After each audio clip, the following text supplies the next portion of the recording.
freedom and opportunity, but we had the gospel in our home. And our parents lived the gospel.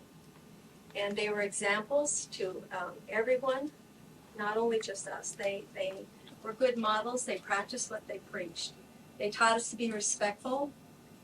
They taught us to love the Lord. They taught us to pray. They taught us to strive to live righteously, to make good choices. And probably the best thing that they did is they had unconditional love for me and for all of us. I feel that we have such a legacy. I tell people all the time, I had almost perfect parents, and I probably should have turned out better than I did, because I have no excuses, because they are truly role models for me. And if I can become half the people my mom and dad are, I will feel like I'm truly successful.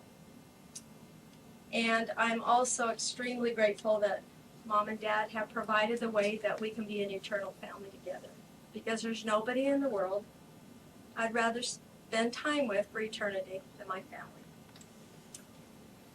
Okay, let's go eat. Okay. Oh, no? We're going to give Mother some flowers and Dad some chocolate. Good note to end on. And Wayne, we need you to hit the song. Mom and Dad are going to I want you to tape this. dance. It's falling out. That's what I mean. Oh, you sweetheart. They're going to. It's, you know. They're going to do the jitterbug. To Boogie Woogie People Boy from Company. Dad, I want you to know that's a chocolate cigar, not a real cigar. Chocolate cigar. On there.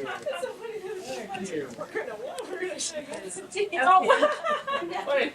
Steve's chocolate cigar. What's that? Cigar. Right in the way. Wait, somebody gave Dad a cigar. It might have been me. Okay, but it was a Father's Day.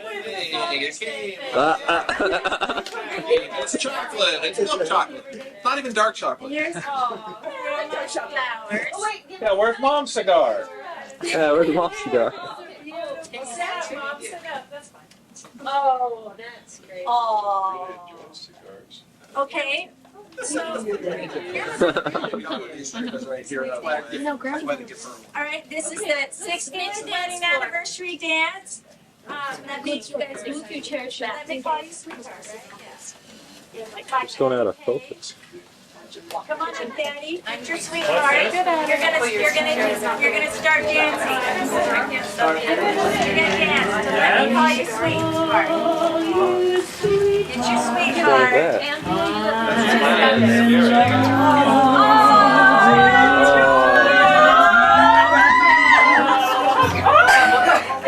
Let me hear you whisper that you love me. It's kind of hard to dance. Scoot out. Keep the love like glowing in your eyes, so true.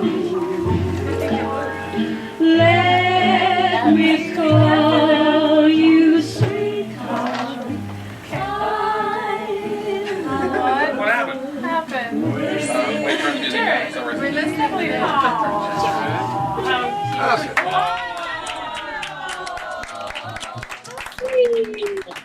Now we can cut the cake. Yeah. I want to go skate.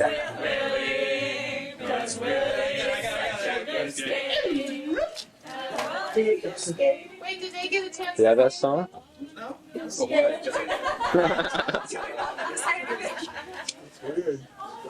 Yeah, Charles been working all day on the fire.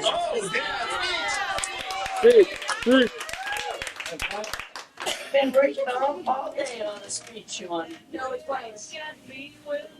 Wayne,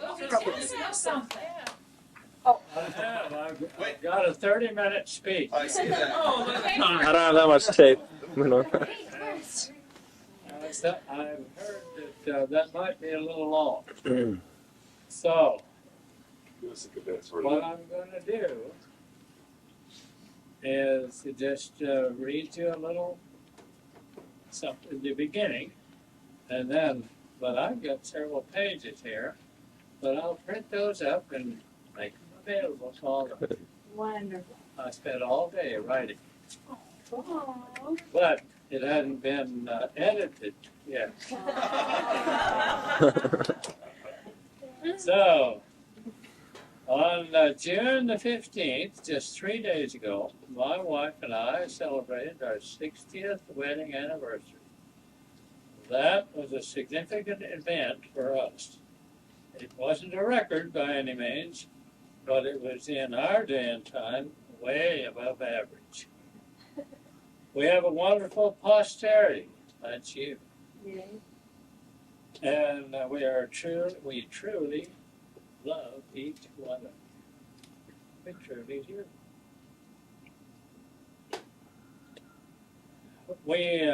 We haven't preached to you very much. So I wanted to preach to you by writing this speech. But it's too long. I'm going to print it and make it available to you. But, so it's time to preach to you.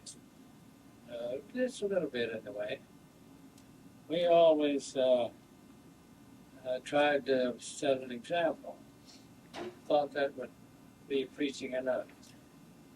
But I think you need to be told some things, and I've tried to tell those in this that I've written.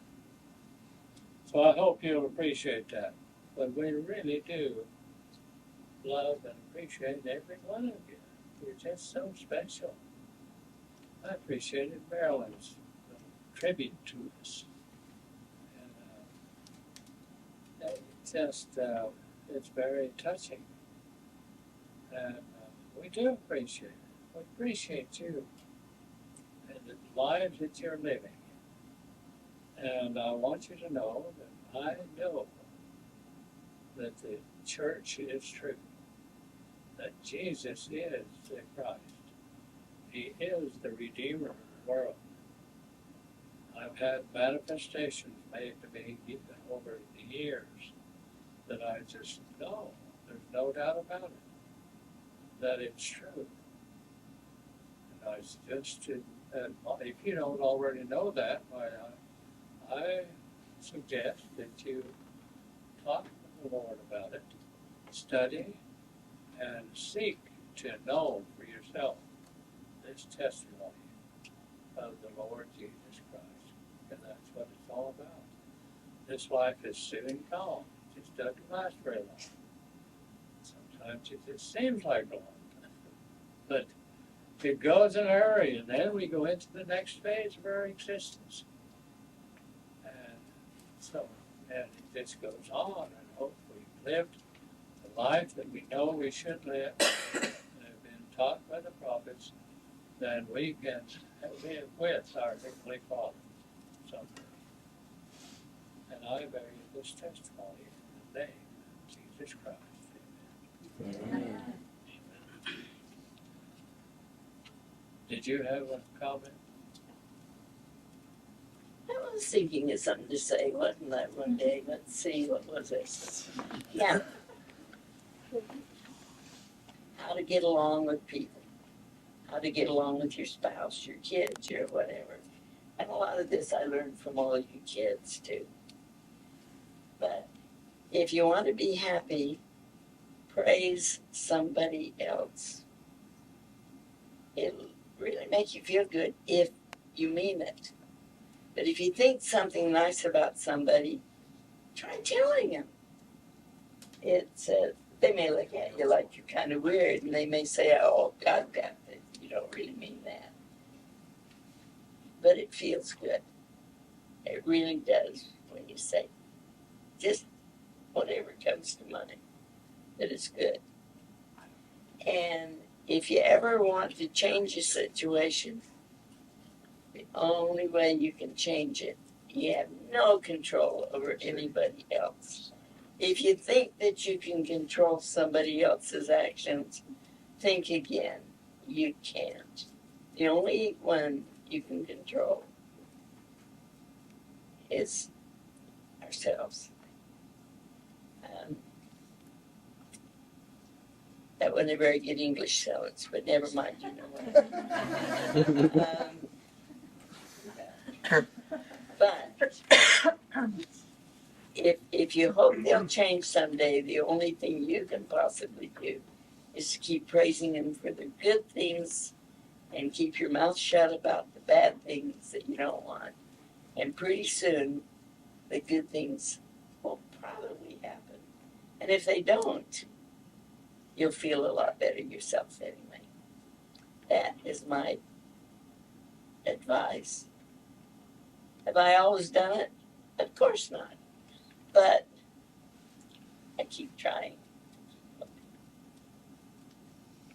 Wonderful. I love you, We love you. everyone. You've always done it, Mom. You've always done Yeah, you've always done it. Are you kidding? Well, there was at one time. I had a dad like that. it. Did you chase somebody with a hatchet? That story. No, but I will tell you one story that I remember. It was one of the best compliments I got. When we were in Mississippi, and you know, the house we bought had a railroad track right behind the back fence. Where? And across Mississippi. in Mississippi City, and right across the tracks, there was a family that was living there, an Air Force family. And the kids had been over to our house quite often playing, and my kids had been to their house. And one day, she went berserk and got a gun and started shooting. And I don't remember. It was really a traumatic situation. Some were killed, some were wounded, some escaped. But it was really sad. And I remember Kat coming to me and she says, "Mother, you wouldn't do that to us, would you?" And I thought, whatever I say to Kathleen, her friend was still alive, I think. No, mine died. The Your girl in died. my class died. She was young. Okay. Wow. But anyway, how can I say something? What can I say? I said, well, I certainly hope not. I